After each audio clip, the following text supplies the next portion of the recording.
We've spent 9 seasons trying to reach the Champions League final. Now, there's only one team standing in our way: Newcastle United. Welcome back to the Sir Alex Ferguson challenge here on Super Sammy Plays. Last time out, we overturned a first leg defeat against Barcelona with an incredible 6-2 victory at home, and we advanced to the Champions League semi-finals for the second season in a row. We're now just 2 games away from the final and potentially just 3 from achieving our goal and bringing the Champions League trophy to Aberdeen. But before we get ahead of ourselves, we do have Newcastle to deal with, and they are certainly not going to be pushovers. So, can we get to our first Champions League final, or will we crash out in the semis for the second year in a row? Let's get into it and find out. But before we get to the big matches of the Champions League, we do have some domestic ties to take care of. The first is a Scottish Cup match against St Johnstone, and Jay Robinson gets us off to a great start in this one, putting us 1-0 up in the 11th minute. And then 13 minutes later, Eric Adam showing what he can do, cutting back on his right foot, going past the defender and firing it into the far corner and making it 2. A rare chance to impress for Andrew Payne, one of our youngsters who's came through the academy. And it was him doing all the work, showing that he could do exactly what Eric Adam could do just from the opposite side as he makes it 3-0. And then eventually we do finally see some sort of quality from St Johnstone in the 55th minute. Becerra shooting straight through the goalkeeper to make it 3-1. But it was nothing more than a consolation as in the 73rd minute, Ryan Suki Sato down the left pulls it back to Marshall, who fires it into Eric Adam, who finds Caretsas, who puts it past the goalkeeper, gives us a 4-1 victory as we advance through to the final of the Scottish Cup. And with that, we have got a consecutive 14 wins in this competition, obviously having won it, I think, the last 2 seasons now. Youngster Payne on form, which is brilliant to see that. Obviously, we've gave some of the youngsters a bit of a chance in that one, and he certainly impressed. And I realised I actually hadn't shown you him, so here is what his stats look like. Not the greatest, but we've got some very nice physicals. 22 years old, came through the academy, and yeah, pretty good to see that he has done well with the opportunity when he's finally been given one. And we are going to be playing Rangers in the Scottish Cup final, and that could potentially be for a quadruple if we actually manage to go on and win the Champions League as well. And after seeing that, I was actually interested to see who the teams were remaining in the Champions League. And it turns out, along with us and Newcastle, it is going to be Manchester City or Leverkusen in the final, which will quite surprising. A few teams gone out that you probably would have expected. Leverkusen knocking out Real Madrid was certainly a surprise. But next up was a match against Celtic in the league. And what a perfect way for this one, as we've just been crowned champions in the previous league match, which means we do get a guard of honour from Celtic, our closest competitors. But it was Celtic that started the stronger, with Mayulu pulling it back to Pieto Doll, who shoots him from miles out. And after seeing this replay, I can't help but think the goalkeeper probably should have done better, no matter how good of a strike it was. Into the 20th minute, we look to have finally got one back as Marinowitz puts Jay Robinson through. He tucks it past the goalkeeper, but after a quick VAR check, the goal was ruled out for offside, and the scoreline remained at 1-0. So we had a word with the players at half-time looking for some sort of turnaround, and it turns out it was Celtic that still carried on. Gittins causing us problems, and he crosses it to the far post with Gini. He puts it in to give Celtic a 2-goal lead. And thankfully, that finally sparks some life into us as Wojciech Marinowicz does get one back just a couple of minutes later. And then another couple of minutes later, Marinowicz involved again down the right-hand side. He pulls it back to Allison, gets it back again, and Marinowicz, who looks like he's actually gone for a shot, finds Jay Robinson at the far post and makes it 2-2. And then just 3 minutes from time, we intercept the ball, youngster Rory Wilson, and then Marinowicz spreads it out to the left with Michael Funk. And he gets tackled. Looks like the chance is gone. But a poor pass from William Asula, intercepted by Alexander, who fires it over the top to Michael Funk. His shot looks to have been saved, and Marinowicz heads it in at the far post to completely turn the tie on its head. We win the game 3-2. And I just thought I'd mention this as I noticed it in passing, that the Andre, the Brazilian midfielder, who's obviously at Wolves in real life, set to miss the semi-final through injury. So that is going to be Newcastle without one of their main midfielders. Ironically, we actually have his partner from real life, João Gomez, in our midfield. So that would have been good to see those two reunite. We did then receive a contract offer from Krasnodar for Moise Kean. Obviously, we've been trying to get rid of him all season, not playing with strikers this season. So he's just sat on the bench and occasionally played as the left winger. But yeah, Marinowitz being one of the reasons that he hasn't played, because he has been unbelievable for us. And he did it yet again in that match, turning it round against Celtic with a couple of goals. And very good to see him improving. And he's, very highly rated at the club. But it was time to play Newcastle in the semi-final, and they have made some quite interesting additions. No more than Alejandro Garnacho as the attacker, who's actually had a very good season, and noticed on the stats you'll probably see later on. But in the opening 1 minute 20 seconds, we're trying to play out from the back, and I'm not entirely sure what happened here, but the goalkeeper decided to let this one go in, and Pedro Silva scores an own goal, giving Newcastle the perfect start. But we've had so many goals from corners this season, it was unsurprising to see this one come into Canazon on the edge of the box, and he fires into the bottom corner to level the game up and quickly get us back on track after what was a horrendous start. Firmin then out on the left, pulling it back to Connor Bradley, who smashes it off the post, which was the only few chances of the first half as we head in with only that one shot on target that got us back level.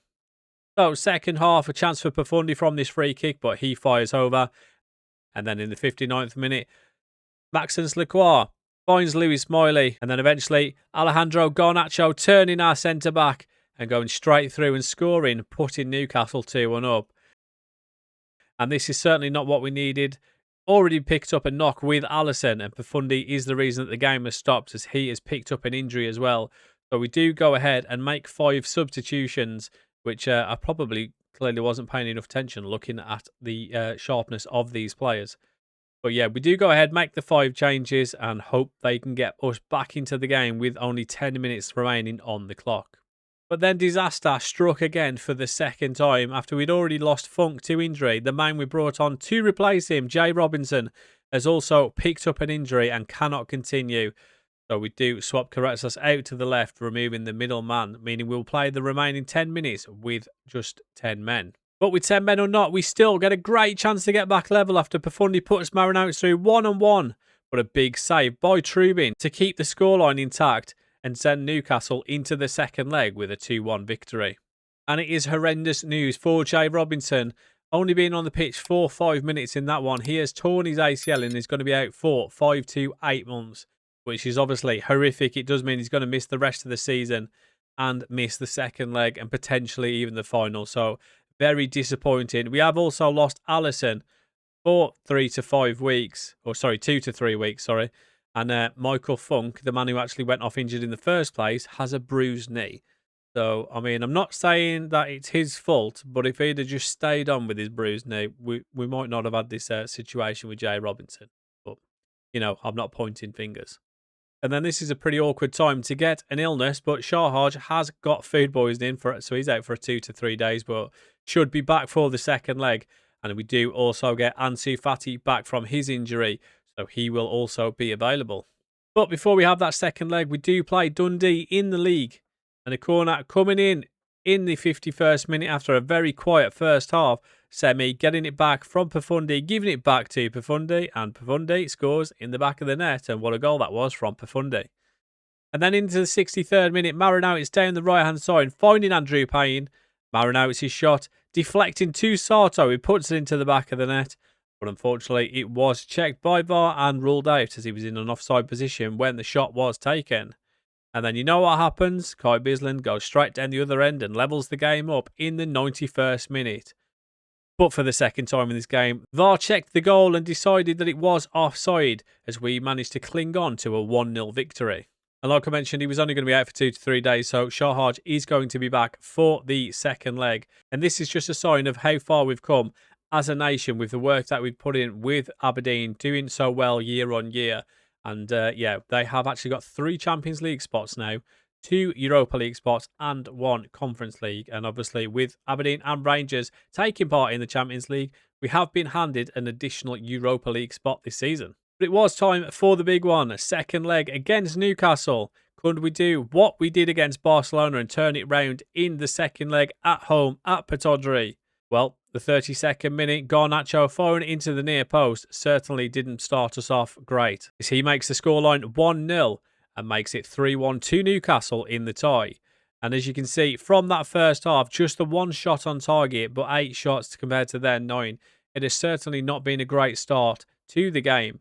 And in the 55th minute, Voltemada, 1-on-1 with the keeper, really should have done better there with a chance to probably put the tie to bed. And like I mentioned in the first leg, we are dangerous from corners, and Caicedo proves that, heading this one home to level it up on the day, making it 1-1 and just 3-2 now in the tie, meaning we just needed one more goal to get back level. And Semi starting this move off, corrects us down the left-hand side, finding Semi again. He goes all the way, turns back, pulls it into the middle, but Karetsis can't get a shot on target, and it was a massive chance wasted. But very similar vibes this time. Semi getting it down the left-hand side, gets a bit lucky here after Bradley's interception, ricochets back to him, and Semi decides, I'm going to do this one myself. He goes full Thanos as he scores and makes it 2-1 and levels the tie up, as on aggregate, it's now 3-3.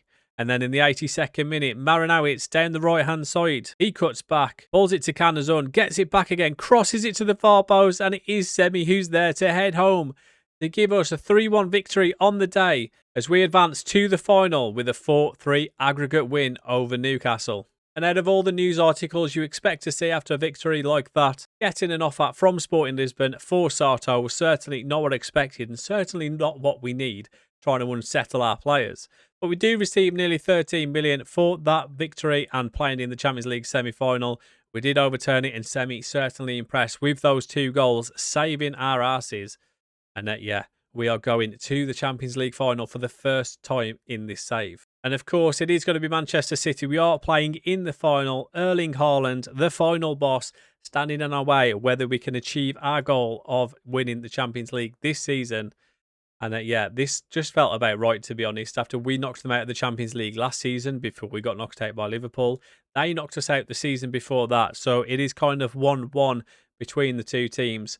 So we will certainly be looking to make it 2-1 as we look to win the Champions League in the next game.